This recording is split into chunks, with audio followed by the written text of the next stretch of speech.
Amén. Que el Señor nos bendiga a estas horas de la tarde.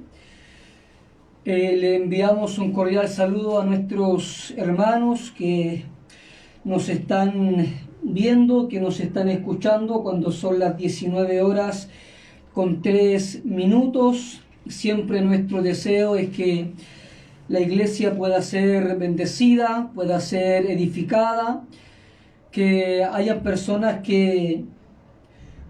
más personas que puedan conocer al Cristo de la Biblia, que puedan creer en el Evangelio de la Biblia y creyendo puedan ser salvadas de su pecado, salvadas de una vida vana, salvadas de la condenación eterna, salvadas de todo lo malo que hay en este mundo y que condena al hombre no solamente a una perdición eterna, sino también a llevar una vida acá en la tierra, una vida miserable, una vida llena de vacíos, llena de dolores, de desconsuelos, de desesperación. Así es que creemos que el Evangelio tiene poder. El apóstol Pablo, él dice en Romanos 1:16 que el Evangelio es poder de Dios para salvación. Y eso es lo que nosotros también creemos, que esta palabra que a través de los años, de los siglos, desde que comenzó a ser predicada, y que ha salvado miles de vidas, que ha restaurado un montón de hogares, de almas, de jóvenes, de ancianos, de niños.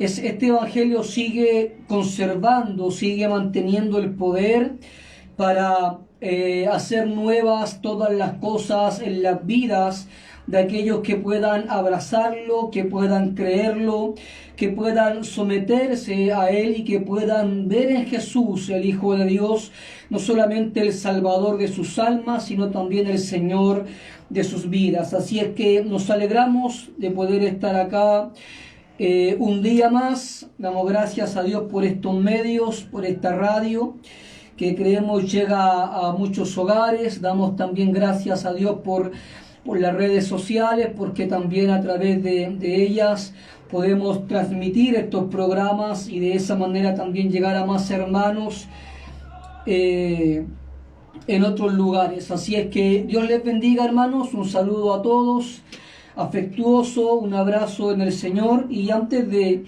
entrar a lo que nos ocupará en esta tarde, que es el tercer aspecto o el tercer suceso en el Ordo Salutis, que es la regeneración, hablamos acerca de la elección, acerca del llamamiento eficaz, como este está contenido en el llamamiento general y externo. Y hoy vamos a hablar acerca de la regeneración. Hay quienes dicen que el llamamiento eficaz es lo mismo que la regeneración, pero vamos a notar algunas diferencias que no son grandes diferencias, pero que sí es importante el comprenderlas para no desviarnos en nuestra comprensión de las Escrituras y no extraviarnos en nuestra teología. Así es que antes de pasar de lleno a lo que es el tema de hoy, que es la regeneración, vamos a orar para pedirle a Dios que Él esté con nosotros, que Él bendiga mi vida y bendiga también las vidas de aquellos que podrán ver este programa, podrán escucharlo, y que más tarde, como también queda ahí en el Facebook, también quizás puedan darse el tiempo de poder escuchar. Así es que oramos al Señor. Padre, en el nombre de Jesús, le queremos dar gracias, Señor, en esta tarde de sábado, una tarde en donde hay muchos descansando, para muchos en donde comienza un fin de semana para estar con la familia, para descansar de las labores de la semana. Gracias le damos porque, Señor, usted está con nosotros, porque usted nos ayuda, porque usted nos bendice, porque usted muestra misericordia para con nosotros. Le damos gracias, Señor, Dios mío, por su respaldo, por su palabra, porque usted nos permite poder predicar. Gracias por aquellos hermanos, por aquellos también que no te conocen, pero que verán este programa, que lo escucharán tal vez en un vehículo, a lo mejor encerrados en sus habitaciones con muchos problemas, a lo mejor cuestionándose muchas cosas. Amado Dios, confío en tu providencia, confío en la obra de tu Espíritu, Señor, para salvar a los perdidos. Confío en tu providencia que ordena todas las cosas, de tal manera que tus propósitos siempre son llevados a cabo de forma infalible. Amantísimo Dios, usted prepare los corazones, usted prepare las mentes para que su palabra pueda ser comprendida. Amantísimo Dios, en esta tarde todo está en sus manos. Bendiga mi vida y bendiga también las vidas de aquellos que estarán con nosotros en este programa y que más tarde también estarán viéndolo, o más tarde también estarán viéndolo. Así es que, amantísimo Dios, a usted sea la gloria, la alabanza por los siglos de los siglos. Amén. Bien, que el Señor nos bendiga. Reitero entonces el saludo para todos nuestros hermanos que están con nosotros, que estarán con nosotros durante el programa y que también más tarde lo estarán viendo. El tema que nos ocupa en esta tarde es el tema de la regeneración. Amén. Que la Biblia también llama nuevo nacimiento. Y tengo aquí mi Biblia abierta en Juan, en el capítulo 3, que para aquellos que frecuentan nuestras iglesias es un pasaje bien conocido, para otros tal vez no tanto, pero esta es una conversación de Jesús con un maestro de Israel, en donde Jesús le habla acerca de esta doctrina, de esta verdad del nuevo nacimiento, y presenta esta verdad como una necesidad en el hombre, si es que el hombre, sea quien sea, pretende entrar o pretende ver el reino de Dios o el reino de los cielos. En Juan capítulo 3 leo lo siguiente: había un hombre de los fariseos que se llamaba Nicodemo, un principal entre los judíos, era un hombre importante. Este vino a Jesús de noche y le dijo: Rabí, sabemos que has venido de Dios como maestro, porque nadie puede hacer estas señales que tú haces si no está Dios con él. Respondió Jesús y le dijo: de cierto te digo, que el que no naciere de nuevo no puede ver el reino de Dios. Nicodemo le dijo: ¿cómo puede un hombre nacer siendo viejo? ¿Puede acaso entrar por segunda vez en el vientre de su madre y nacer? Respondió Jesús: de cierto te digo, que el que no naciere del agua y del Espíritu no puede entrar en el reino de Dios. Lo que es nacido de la carne, carne es, y lo que es nacido del Espíritu, Espíritu es. No te maravilles de que te dije: os es necesario nacer de nuevo. Amén. No te maravilles de que te dije: os es necesario nacer de nuevo. Jesús presenta, hermanos, el nuevo nacimiento o la regeneración, como queramos llamarle, como una necesidad para todo aquel que pretende entrar en el reino de los cielos. La pregunta es: ¿por qué es necesario nacer de nuevo? Y esto es algo importante porque hay quienes conciben la vida cristiana como solamente una reforma moral. Es decir, hay quienes creen de que un cristiano es alguien que sencillamente ha cambiado ciertos aspectos en su comportamiento. En vez de los domingos juntarse con sus amigos en los bares. Lo que ahora hace por las tardes es ir a una iglesia. Lo que antes hacía ese hombre era decir palabras corruptas, palabras corrompidas, pero ahora él cuida su lengua, él le pone freno a sus labios. Él antes pasaba tal vez mucho tiempo frente a la televisión, pero ahora pasa más tiempo también leyendo las Escrituras o en comunión con otros hermanos de la iglesia.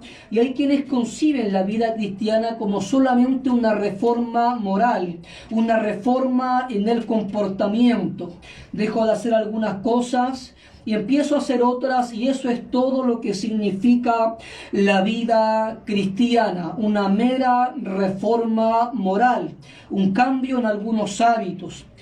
Y cuando nosotros concebimos la vida cristiana de esa manera, estamos dejando de lado, hermanos, una de las obras fundamentales que Dios obra en el creyente, que es la obra de la regeneración, que es la obra soberana, invisible, sobrenatural de infundirle vida al alma que está muerta en sus delitos y en sus pecados. Por lo tanto, lo que yo les quiero decir es de que la vida cristiana no es una mera reforma moral. Un cristiano no es alguien que sencillamente dejó de hacer algunas cosas para empezar a hacer otras. Eso está implicado, sí, y parte de la vida cristiana contiene una reforma en el comportamiento y tiene que ser así, pero es más que eso. Es decir, lo que estoy diciendo, hermanos, es que la reforma en el comportamiento, los cambios en los hábitos de una persona son la evidencia, son el reflejo de una obra interna espiritual que Dios hace a nivel del alma del hombre, a nivel del corazón, a nivel de su ser interior. Sin esta obra, escúchenme esto, sin esta obra que Dios hace, las reformas morales del hombre, sus cambios de comportamiento no sirven de nada. Es decir, yo entiendo de que hay sistemas de filosofías que contienen elevados estándares de moralidad. Yo sé que hay hombres que no van a las iglesias, que no conocen a Dios, pero que sin embargo externamente se ven buenas personas, son honestos, siempre dicen la verdad, son generosos, son bondadosos, son respetuosos.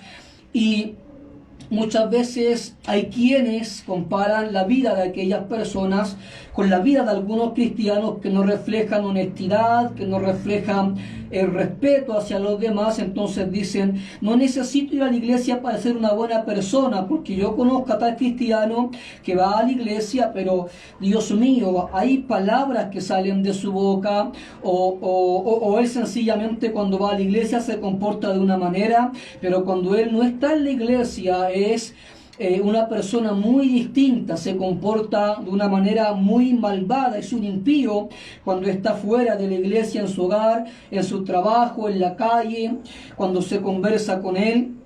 Entonces hay quienes dicen de que la iglesia no es necesaria porque se toman de la experiencia y dicen, yo conozco, tengo un vecino, tengo un familiar, tengo un hijo de que es muy bueno, que hace cosas correctas, siempre hace lo correcto y sin embargo no profesa ningún tipo de fe. Bien, ese tipo de vida o ese comportamiento correcto, entre comillas, que no tiene su raíz o su principio en la obra de la regeneración, es una vida impía, tan impía delante de Dios como la vida de aquel hombre que hace lo malo a diestra y a siniestra, como la vida del delincuente, la vida del mentiroso, la vida del adúltero, porque delante de Dios nuestras mejores obras están contaminadas con nuestros pecados, con nuestros egoísmos, con nuestra vanagloria, con nuestra vanidad, con nuestros deseos de reconocimiento, con nuestros deseos de que la gente nos admire. Todo aquello que no esté dirigido a la gloria de Dios es pecaminoso y el hombre caído en su naturaleza no regenerada, todo lo que hace lo hace para su propia gloria y no para la gloria de Dios, y eso ya constituye un terrible pecado. Por lo tanto, hermanos, cuando hablamos acerca de lo que es un cristiano, lo que decimos, o por lo menos lo que yo digo siempre, es un cristiano es antes que nada una persona en quien Dios ha hecho una obra invisible, poderosa, sobrenatural, que tiene evidencias en un cambio de comportamiento, en un cambio de hábitos. Si esta obra no tiene una evidencia en el comportamiento externo, no es una obra verdadera. Por otra parte, si hay un cambio externo sin esta obra, es solamente una reforma moral que delante de Dios no tiene ningún mérito para justificarse o salvarse a sí mismo. Espero que me estén entendiendo. Por lo tanto, hermanos, Jesús habló en Juan capítulo 3 acerca de la necesidad de nacer de nuevo. No te maravilles de que te dije, os es necesario nacer de nuevo. ¿Por qué es necesario? ¿Cuál es la condición del hombre que no ha nacido de nuevo? ¿Por qué es necesario que Dios sobre de forma omnipotente en nuestro corazón? ¿Qué es lo que el hombre necesita? Como lo han planteado algunos, el hombre está enfermo y necesita solamente una medicina, unas cuantas amonestaciones para poder reformarse y empezar a agradar a Dios. O aquello que el hombre tiene que lo aleja de Dios y que lo mantiene bajo una condenación permanente y de no arrepentirse bajo una condenación eterna. Este estado del hombre es solamente una enfermedad o es algo más profundo, es una muerte espiritual. El apóstol Pablo en Efesios, en el capítulo 2, en el versículo del 1 al 6, él hace una radiografía espiritual del hombre en su naturaleza caída. Nosotros miramos la sociedad y decimos, sí, hay gente que es buena, hay gente que es honesta, hay gente que actúa con rectitud, pero la Biblia dice que Dios escudriña la mente y escudriña el corazón. Y muchas veces sucede que, como bien lo dice Jesús, lo que los hombres tienen por sublime delante de Dios es abominación. Entonces, Dios no solamente contempla nuestro comportamiento externo, sino que Él también escudriña nuestras intenciones, escudriña nuestros motivos, escudriña los principios que se mueven en nuestro corazón y que nos impulsan a hacer tal o cual cosa. Entonces, lo que Dios hace, lo que el Espíritu Santo hace, es darnos a través de las palabras del apóstol Pablo una radiografía espiritual del hombre en su estado caído. Y dice el apóstol Pablo, y Él os dio vida a vosotros cuando estabais muertos en vuestros delitos y pecados, en los cuales anduvisteis en otro tiempo, siguiendo la corriente de este mundo, conforme al príncipe de la potestad del aire, el espíritu que ahora opera en los hijos de desobediencia, entre los cuales también todos nosotros vivimos en otro tiempo, en los deseos de nuestra carne, haciendo la voluntad de la carne y de los pensamientos, y éramos por naturaleza hijos de ira, lo mismo que los demás. Pero Dios, que es rico en misericordia, por su gran amor con que nos amó, aun estando nosotros muertos en pecados, nos dio vida juntamente con Cristo. Por gracia sois salvos, y juntamente con Él nos resucitó, y asimismo nos hizo sentar en lugares celestiales con Cristo Jesús. Lo que dice el apóstol Pablo con respecto al hombre caído es que el hombre caído vive de acuerdo a la voluntad de la carne y de sus pensamientos alejados de Dios, de sus pensamientos en rebeldía contra Dios. Y cuando él habla acerca de la carne, él se refiere a la naturaleza pecaminosa que gobierna el intelecto, las intenciones y todo movimiento dentro del corazón del ser humano que aún no ha conocido a Dios. Cuando hablamos acerca de la naturaleza caída, del hombre caído, nos estamos refiriendo a aquella naturaleza, a aquella persona que no ha experimentado esta obra que Jesús llama aquí en Juan 3, el nuevo nacimiento. No solamente eso, sino que también el apóstol Pablo dice de que antes andábamos conforme al príncipe de la potestad del aire, que operan los hijos de desobediencia, es decir, las personas que están en desobediencia en los mandamientos de Dios, que son aquellos que no han sido regenerados por la gracia de Dios. Y dice que no solamente eso, sino que también dice de que éramos hijos de ira por naturaleza. Entonces, en este corto pasaje que acabamos de leer podemos aprender que el hombre caído, lejos de Dios, es una persona que no hace la voluntad de Dios, hace la voluntad de la naturaleza pecaminosa que lo gobierna, hace la voluntad de su mente corrompida y alejada de Dios, hace la voluntad del príncipe de la potestad del aire, que es Satanás, y mientras permanece en esa condición, haciendo la voluntad de la carne, de los pensamientos y del príncipe de la potestad del aire, permanece bajo la ira de Dios como todos aquellos que aún no han sido regenerados. El apóstol Pablo dice de que éramos por naturaleza hijos de ira, por naturaleza hijos de ira. Porque el hombre caído naturalmente se rebela contra Dios de forma persistente, de forma constante. Y no puede el hombre, como hablamos el sábado anterior, no puede el hombre disponerse a sí mismo ni prepararse a sí mismo para emprender su camino hacia Dios, sino que Dios tiene que iniciar la obra, Dios tiene que hacer algo en el hombre para que el hombre emprenda su camino de retorno a Dios, para que el hombre pueda arrepentirse, pueda creer, para que pueda ser reconciliado, justificado con Dios. Dios tiene que empezar esa obra porque el hombre tiene un entendimiento tan entenebrecido, está tan ciego espiritualmente, está tan aborrece tanto las cosas espirituales, está tan lejos de Dios que por sí solo, hermanos, no puede emprender su camino de regreso a casa, sino que Dios tiene que obrar en su espíritu de forma misteriosa, de forma omnipotente, para que ese hombre, esa criatura de Dios, esa mujer, puedan contemplar su condición caída e ir a Jesús a buscar salvación de sus pecados. Por lo tanto, es necesario nacer de nuevo. ¿Por qué? Porque el hombre caído está esclavo del pecado, porque está muerto en delitos y pecados, lo que significa de que lo único que el hombre concibe, lo único que el hombre puede emprender, como dice Juan Calvino, todo lo que el hombre emprende, todo lo que el hombre concibe está manchado con la corrupción de su pecado, está contaminado por sus sentimientos de envidia, sus sentimientos de alienación hacia Dios. Por lo tanto, no hay nada puro en el hombre que pueda agradar al Señor.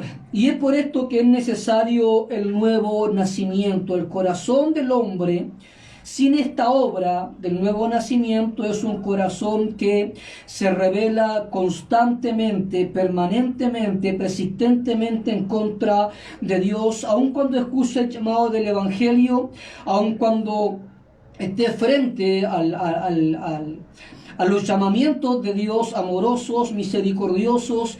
El hombre dejado en su estado natural jamás aceptará con fe el ofrecimiento de la salvación contenida en el Evangelio, sino que seguirá rebelándose y alejándose y huyendo de Dios toda su vida. Por lo tanto, hermanos, es necesario que el hombre nazca de nuevo, porque su naturaleza está tan corrompida de que, dejado a su voluntad, el hombre nunca escogerá a Dios. Por eso Jesús dice en Juan 6:44, ninguno puede venir a mí si el Padre no le trajere. Por eso es que dice en Juan 6:37, todo lo que el Padre me da vendrá a mí, y el que a mí viene no le echo fuera, porque el Padre inicia la obra, y una vez que el hombre es regenerado, es capacitado para comprender, para ir a Jesús buscando salvación, entonces el hombre está en condiciones de aceptar la oferta de salvación contenida en el mensaje del Evangelio. Por lo tanto, hermanos, este fariseo que va donde Jesús, diciéndole de que él entiende que Jesús viene de Dios por las señales que hace, lo primero que Jesús le dice a este hombre es que es necesario nacer de nuevo. El hombre tiene que nacer de nuevo. Amén. Ahora, ¿cómo entendemos el nuevo nacimiento? ¿Cómo definimos esta obra que Dios hace en el ser del hombre? Esta obra omnipotente, misteriosa. Los teólogos han dado bastantes definiciones. En el fondo es prácticamente todo lo mismo. Por ejemplo, James Packer, en su teología concisa, él dice, este concepto, el de la regeneración, indica que Dios renueva el corazón, el núcleo mismo del ser de una persona, implantando en él un nuevo principio para sus deseos, propósitos y acciones, una dinámica de disposición que haya su expresión en una respuesta positiva al Evangelio y a su Cristo. Lo que James Packer está diciendo es de que la regeneración es una renovación del corazón y una implantación de una vida nueva en el alma, en el corazón del hombre pecador. Es por eso de que se habla acerca del lavamiento y la renovación que Dios hace en el creyente a través de esto de la regeneración. Es, hermanos, una renovación del corazón, al mismo tiempo que una implantación de un principio nuevo de vida que le permita al hombre responder al Evangelio con fe y arrepentimiento y recibir la salvación a cambio de eso que llamamos la conversión. Millar Erickson, en su teología sistemática, él dice, la regeneración es la transformación milagrosa del individuo y la implantación de energía espiritual. Está claro que la regeneración es un suceso sobrenatural y es el Espíritu Santo el que lo produce. La carne, o sea, nuestro propio esfuerzo humano, no es capaz de efectuar esta transformación, ni esta transformación puede ser entendida por la mente humana. Gerardus Voss, en su teología sistemática, en el apartado de soteriología, él dice, por consiguiente, creemos que la regeneración debe entenderse como 1. Un acto realizado exclusivamente por Dios, es un acto monergista. 2. Una renovación de la naturaleza. 3. Un acto que tiene dos facetas. 1. La eliminación de la vida antigua y 2. La impartición de la nueva vida. La faceta 4 es un acto en el cual el Espíritu Santo aparece como el que produce esta nueva vida. Y 5, un acto en el cual el Espíritu Santo obra partiendo de Cristo y conjuntamente con Él. Además de eso, Gerardus Voss, a manera de catecismo, explica la regeneración con algunas preguntas y respuestas de la siguiente manera. Él dice, ¿qué es la regeneración? La regeneración, responde, es una recreación inmediata de la naturaleza pecaminosa por parte de Dios, el Espíritu Santo, y una implantación en el cuerpo de Cristo, que es lo que es la adopción. Este acto es un acto judicial o un acto de recreación. La regeneración es un cambio de condición en la vida del hombre, no del estado, sino de la condición. Ya vamos a explicar eso. Pregunta también Gerardus Voss, ¿la regeneración se produce en la conciencia o por debajo de la conciencia? Cuando él dice esto, lo que está diciendo es, ¿el hombre es consciente de esta obra cuando sucede? Es decir, cuando el hombre experimenta el nuevo nacimiento, ¿sabe que está naciendo de nuevo? sabe que Dios está obrando este acto en él, es en su conciencia o por debajo de su conciencia. Por debajo de su conciencia significa de que el hombre no es consciente de esta obra de regeneración cuando Dios la produce en el hombre. Entonces, en la regeneración, en la conciencia o por debajo de la conciencia, lo que dice Gerardus Voss es por debajo de la conciencia, es decir, el hombre no es consciente de la regeneración cuando está siendo regenerado. Vamos a explicar eso. Es totalmente independiente de lo que ocurre en la conciencia, por lo tanto puede llevarse a cabo cuando la conciencia está en estado durmiente. Por último, pregunta Gerardus Voss, ¿es la regeneración un proceso lento o una acción instantánea?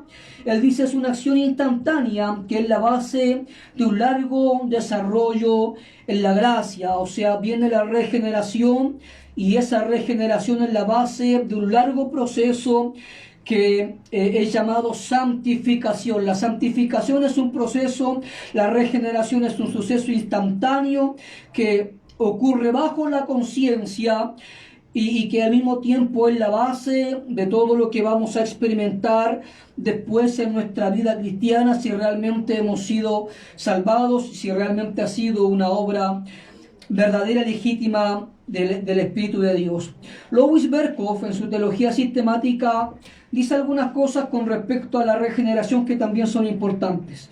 Dice, la regeneración consiste en la implantación del principio de la nueva vida espiritual en el ser humano, una implantación de vida, en un cambio radical de la disposición gobernante del alma que, bajo la influencia del Espíritu Santo, da nacimiento a una nueva vida que se mueve en dirección hacia Dios.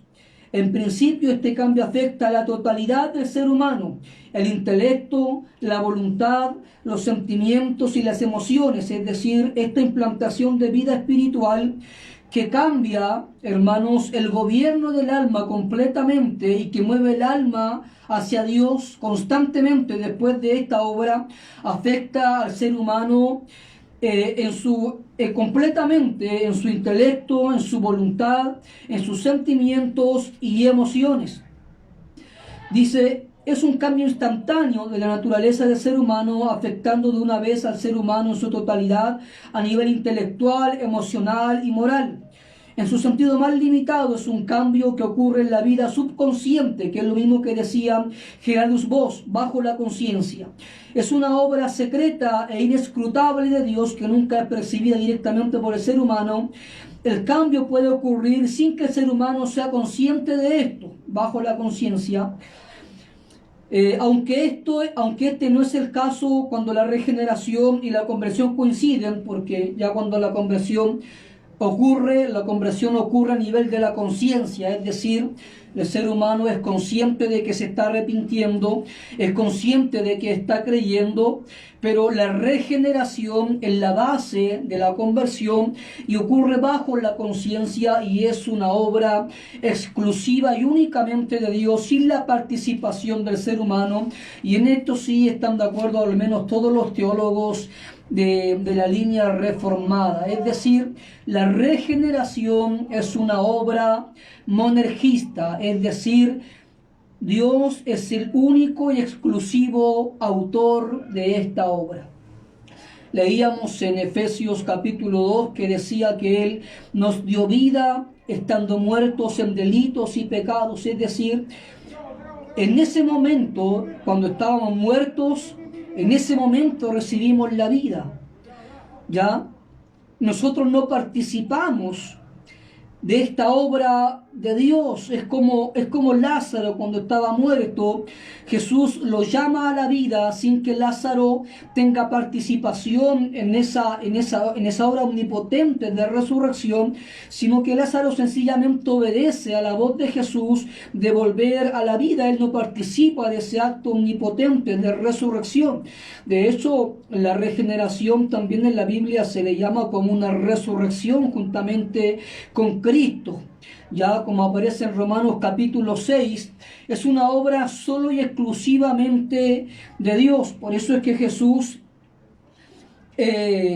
en Juan, en 3, en el versículo 6, que es el pasaje que leímos, dice, lo que nace de la carne, carne es. Es decir, nosotros, en otras palabras, cuando nacimos de la carne, de nuestros padres que nos dieron a luz. Amén. Fuimos engendrados por ellos y vinimos a la vida, pero la carne solamente engendra carne, o sea, la naturaleza pecaminosa engendra solamente naturaleza pecaminosa, no puede engendrar vida espiritual de ninguna manera. En cambio, dice Jesús, lo que es nacido del Espíritu, Espíritu es, dando a entender de que aquellos que han nacido espiritualmente, que han resucitado de esa muerte espiritual, lo han sido solo y únicamente por la obra de Dios, el Espíritu Santo. Ya esta obra de regeneración, hermanos, ocurre, como decía Louis Berkhoff y Gerardo Voss, ocurre bajo la conciencia, es decir, el hombre es regenerado y luego de recibir esta vida, luego de ser renovado, el hombre recibe la capacidad para responder al Evangelio con fe y arrepentimiento. Hablamos el sábado pasado acerca de la necesidad también del llamamiento eficaz. ¿Por qué Dios sencillamente no llama y espera que el hombre conteste y responda en fe y arrepentimiento? ¿No sería eso lo justo para todos los hombres? Pero dijimos de que el hombre está 3 veces incapacitado, está ciego, está incapacitado moralmente porque no quiere a Dios, no busca a Dios, no desea a Dios, y está también incapacitado espiritualmente porque no hay en él un deseo natural hacia Dios. No puede comprender las cosas del Espíritu Santo porque se han de discernir, dice Pablo, espiritualmente. Por lo tanto, es necesario que antes que el hombre crea, que antes que el hombre responda en fe, antes que el hombre comprenda lo que significa que Jesús murió por él, es necesario que Dios haga una obra en su corazón y que lo capacite para responder al Evangelio, que lo capacite para comprender la muerte de Jesús, que lo capacite para desear a Dios, que lo capacite para contemplar lo terrible de su pecado, que lo capacite para lamentar su pecado y vaya a Dios buscando perdón, restauración, reconciliación y justificación en su vida. Entonces la regeneración, hermanos, es una obra pasiva por parte del hombre, activa por parte de Dios. Dios regenera única y exclusivamente Él, el hombre no participa. Es lo mismo que nosotros, hermanos. Alguien dirá, pero ¿cómo no vamos a participar? Yo pregunto, ¿cuánta participación tuvimos nosotros en nuestro nacimiento físico? Nos preguntaron si queríamos nacer. Nos preguntaron en qué fecha queríamos nacer. No nos preguntaron nada. Vinimos a la existencia por la voluntad de nuestros padres que nos engendraron. Amén. Si eso es así, y si nuestros padres terrenales gozaron, digámoslo de esta forma, de cierta soberanía para traernos a la existencia física sin preguntarnos, ¿es extraño, anormal o imposible que Dios, el soberano de los reyes de la tierra, obre esta regeneración, este nuevo nacimiento sin la participación de nuestra voluntad, sin la participación de nuestro consentimiento? ¿Ya? No solamente eso, sino que si se nos hubiese preguntado si queríamos nacer de nuevo, si se nos hubiese preguntado si queríamos a Dios en nuestra vida, si queríamos seguirlo por el resto de nuestra vida, hubiésemos dicho un rotundo no. Porque Romanos 1:30 dice que el hombre es aborrecedor de Dios. Y la actitud de Adán en Edén cuando se escondió de Dios es la actitud de todos los hombres.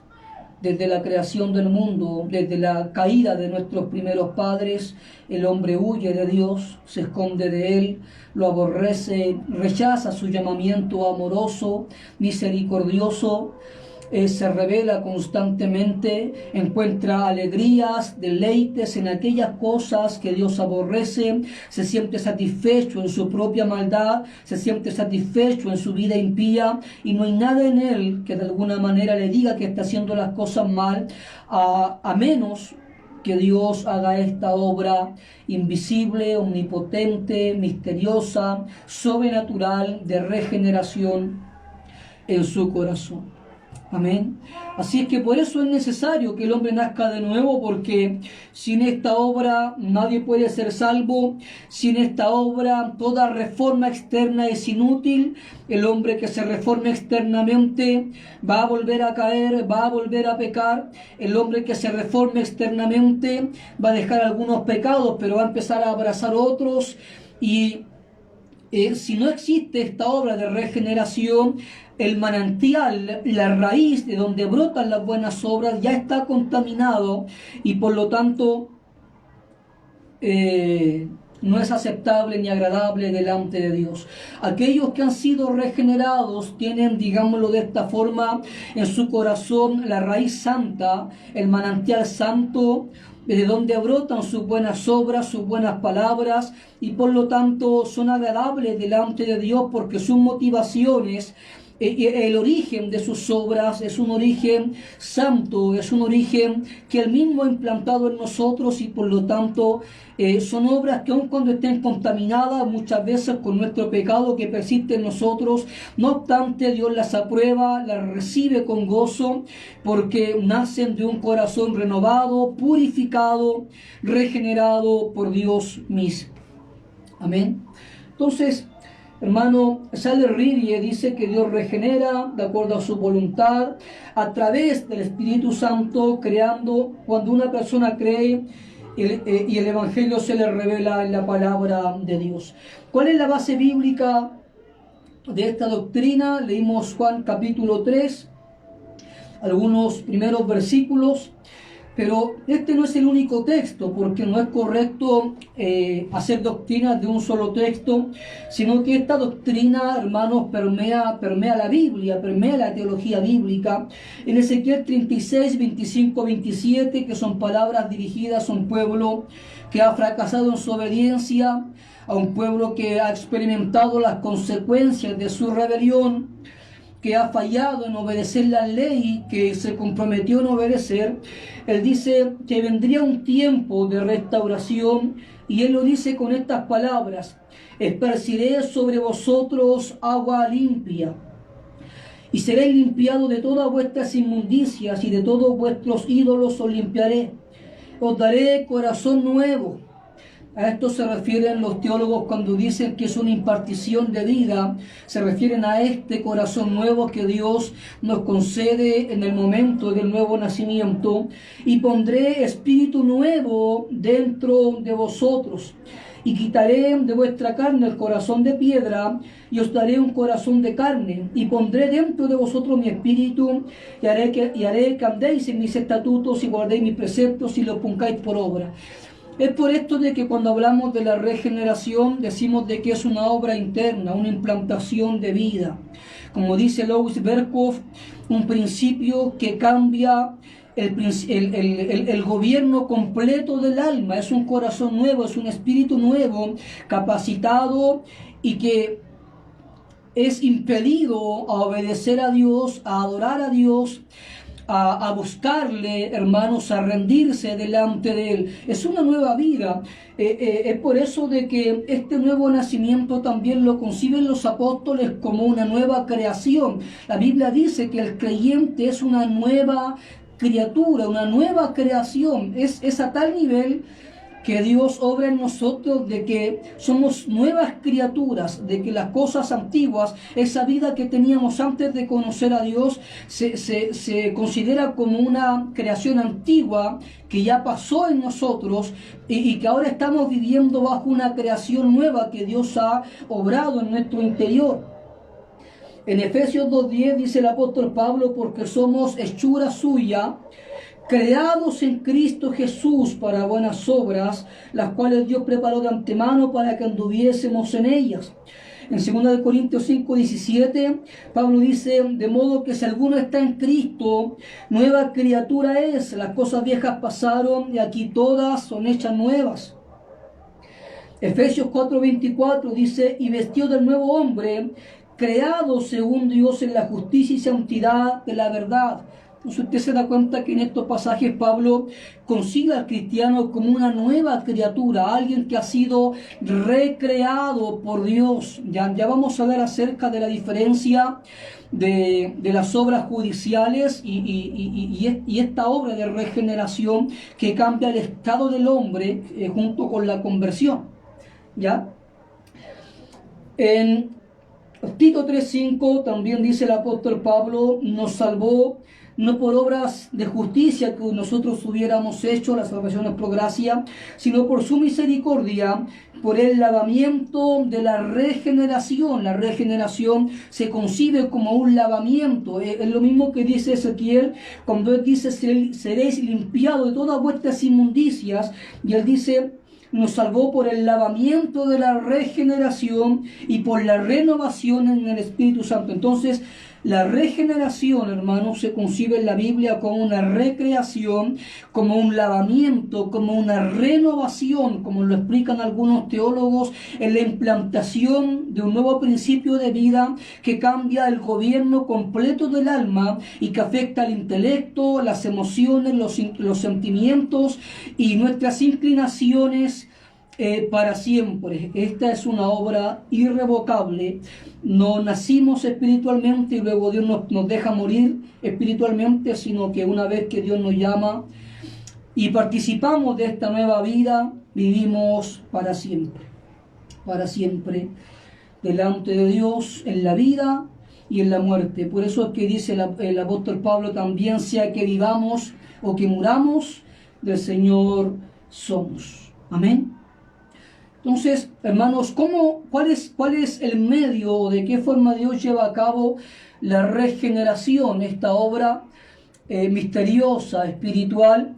El instrumento que Dios usa para llevar a cabo, hermanos, esta obra es la palabra de Dios. Hablamos el sábado pasado acerca de que Dios tiene un pueblo elegido, que Dios llama a ese pueblo a través de un llamamiento eficaz.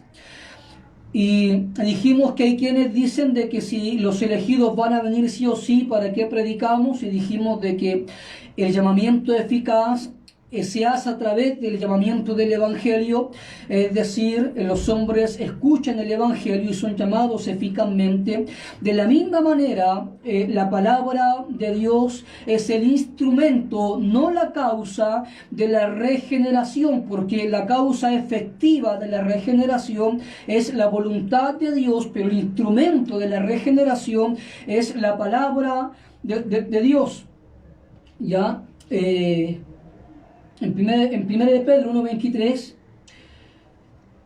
él dice lo siguiente, siendo renacidos no de simiente corruptible, sino de incorruptible por la palabra de Dios que vive y permanece para siempre. Es decir, la semilla que nos dio vida como una planta no es algo corruptible, sino que es la palabra de Dios que vive y permanece para siempre.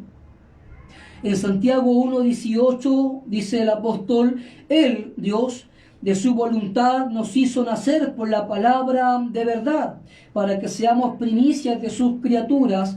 Y ahí quiero que note que dice que nos hizo nacer por la palabra de verdad. El apóstol Pedro dice que esta palabra es la semilla no corruptible que nos hizo nacer de nuevo. Entonces, ¿por qué es importante predicar el Evangelio? Porque a través de la predicación del Evangelio, Dios obra no solamente el llamamiento eficaz, sino también obra la regeneración. Pero la palabra no es el instrumento efectivo, sino el instrumento mediante Dios regenera, porque la causa efectiva, hermanos, es la voluntad de Dios. ¿A qué me refiero con la causa efectiva? Me refiero a que la única razón por la cual nacemos de nuevo es porque Dios así lo quiere. Amén. No hay otra explicación. No hay otra causa. No son nuestras obras, no son nuestros méritos, no es porque seamos especiales. Él, dice el apóstol Santiago, de su voluntad nos hizo renacer. De su voluntad. Él así lo quiso. Amén.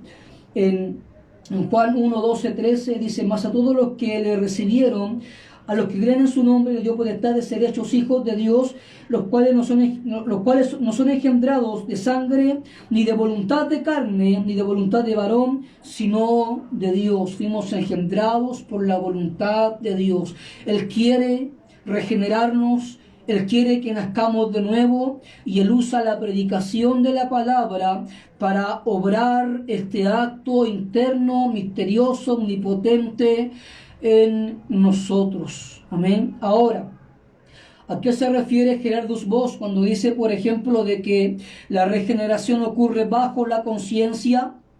Él está diciendo, porque lo que va a hacer es que en el contexto Gerardus Voss está haciendo una distinción entre el llamamiento eficaz y la regeneración, y él dice que la diferencia es que la regeneración ocurre bajo la conciencia, es decir, no somos conscientes de que estamos naciendo de nuevo, como cuando nacimos físicamente.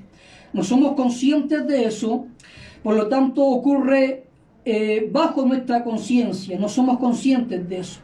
En cambio, el llamamiento eficaz ocurre en nuestra conciencia, va dirigido a nuestra conciencia, porque cuando escuchamos el Evangelio somos conscientes de que necesitamos arrepentimiento, somos conscientes de que hemos pecado, somos conscientes de que Cristo murió por nosotros, y esa conciencia nos lleva a creer y a arrepentirnos y a confiar en Jesús para el perdón de nuestros pecados. A eso se refiere cuando él dice de que la regeneración es una obra que ocurre bajo nuestra conciencia, a diferencia del llamamiento eficaz que ocurre en nuestra conciencia porque está dirigido a nuestra conciencia.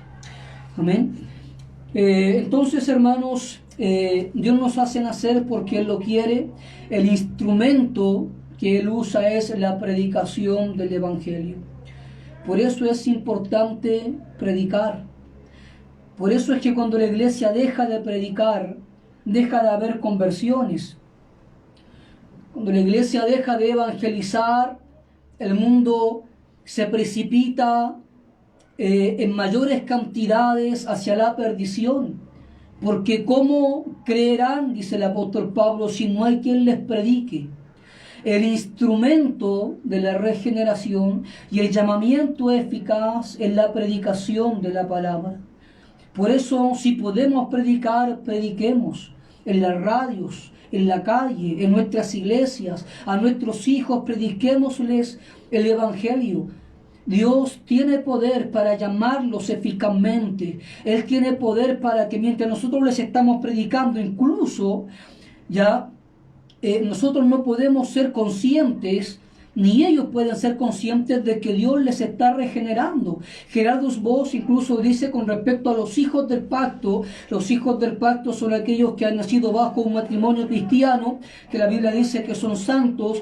Y él dice que los hijos del pacto muchas veces son regenerados antes de que tengan conciencia de que han sido regenerados, de tal manera que más adelante, cuando se manifiesta la piedad en ellos, la honestidad, en la santidad, ellos no pueden saber con exactitud en qué momento empezaron a amar la santidad, a amar la pureza, a amar la rectitud, porque en algún momento, como estaban dentro del pacto de Dios, Dios los regeneró sin que ellos se dieran cuenta. Ahora es importante también decir lo que dice Gerardus Voss, de que no existe tal cosa como una persona regenerada, pero que nunca en su vida demuestre un comportamiento santo, correcto, a la luz de la palabra de Dios. También tenemos que cuidarnos de eso. Y finalmente, hermanos, bueno, existe muchas veces la controversia de qué viene primero, la fe o la regeneración. ¿Nacemos de nuevo y creemos, o creemos y después nacemos de nuevo? La teología reformada establece, y yo estoy de acuerdo también con ello, de que la regeneración precede a la fe, es decir, Dios obra en nosotros, nos capacita, ilumina nuestro entendimiento, cambia nuestras inclinaciones, nos restaura aquella vida perdida en Edén, nos renueva, nos lava, y para capacitarnos de tal manera que finalmente podamos nosotros responder al llamamiento del Evangelio, porque, hermanos, creo de que es una cuestión de comprensión de la condición del hombre caído. Si el hombre caído no puede, entre otras cosas solamente, es un argumento entre muchos otros argumentos, si el hombre caído no puede entender el Evangelio, ¿cómo va a responder en fe si no lo entiende? Tiene que entenderlo antes de aceptarlo y responder en fe. Pero la Biblia dice de que el hombre caído está ciego, de que el Dios de este siglo cegó el entendimiento de los incrédulos. Y el hombre entiende cuando Dios ilumina su entendimiento. Eso es lo que dice el apóstol Pablo a los Corintios. Él le dice, el Dios que mandó que de la tiniebla resplandeciese la luz, es el que resplandeció en nuestros corazones para iluminación del conocimiento de la gloria de Dios en la faz de Jesucristo.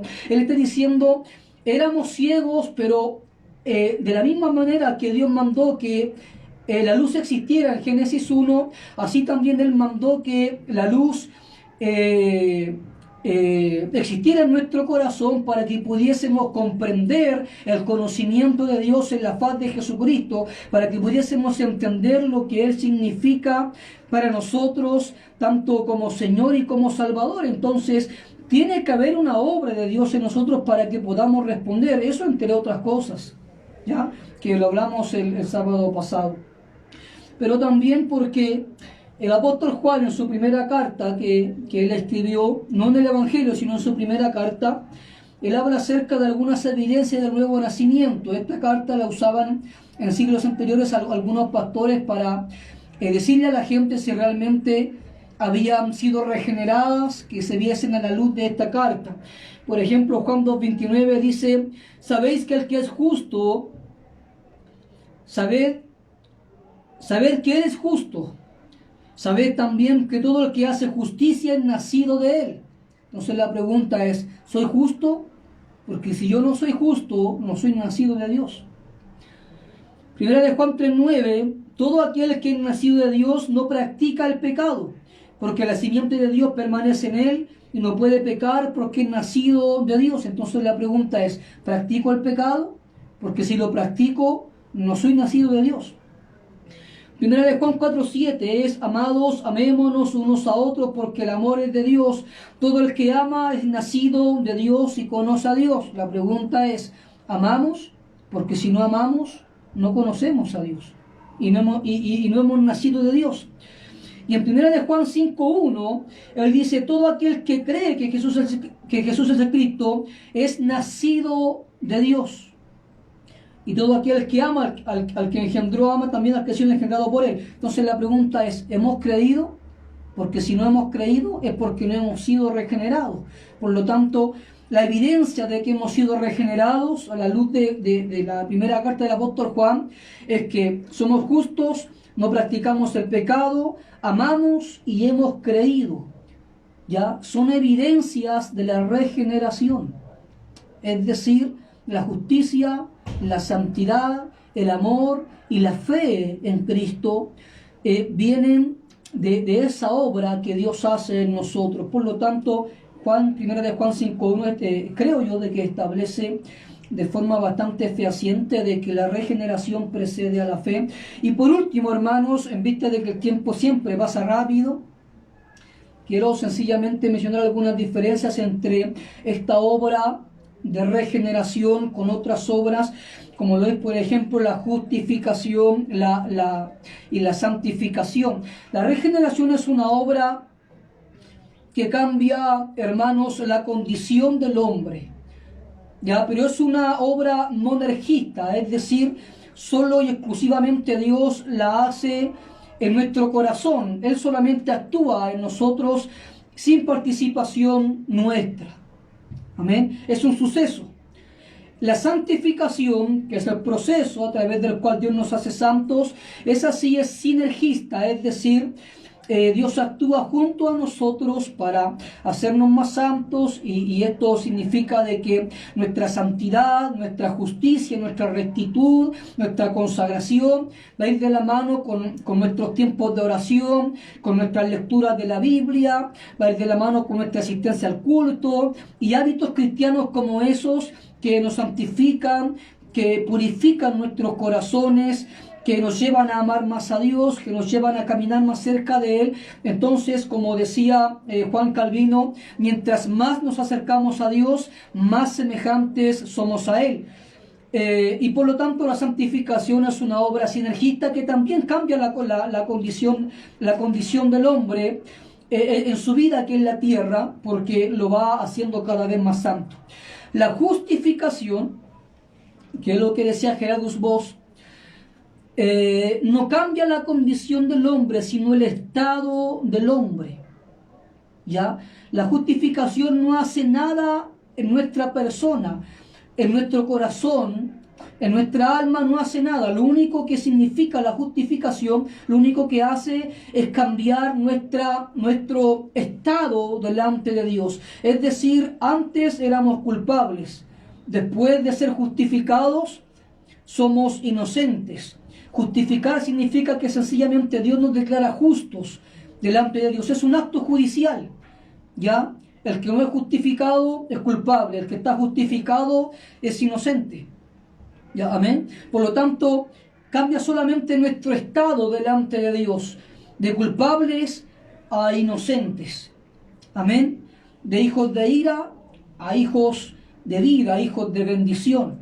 Ya no hay un cambio en nuestro ser como tal, como el cambio que produce la regeneración y la santificación, pero sí cambia nuestro estado de culpables a reconciliados. Y de hecho, la justificación, hermanos, es la base de todo lo demás, de la regeneración, de la conversión, de la adopción, de la santificación, de la glorificación. La justificación es la base, porque antes de que Dios actúe en nosotros, su justicia tiene que ser satisfecha. Antes de que Dios se acerque a nosotros, tenemos que estar en un estado de reconciliación con Dios. Por lo tanto, la justificación, que también la veremos más adelante, es de vital importancia en todo este proceso de lo que es nuestra salvación.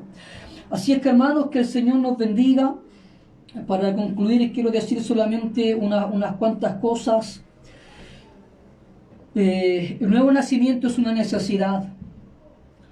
Lamentablemente hoy en día nuestros púlpitos están muchas veces repletos de mensajes de autoayuda, mensajes motivacionales, en donde no se abarca el problema radical del hombre, que es la corrupción inherente en su corazón. Hoy, como dijo cierto pastor, a los pecados le atribuimos orígenes demoníacos, el demonio del robo, el demonio de la idolatría, el demonio, y aun cuando yo puedo aceptar el hecho de que hay influencias demoníacas detrás de muchos pecados, cuando la gente cree de que el demonio es el culpable exclusivo de lo mal que hace, entonces la gente cree que necesita liberación en vez de arrepentimiento. Lo que necesitamos volver a predicar es que el hombre está muerto en delitos y pecados. Necesitamos volver a predicar de que a menos que el hombre nazca de nuevo, no puede ser salvo. Necesitamos decirle a la gente, hermanos, de que examinen su vida, si realmente nacieron de nuevo. ¿En qué consiste su vida cristiana? ¿En una mera reforma externa?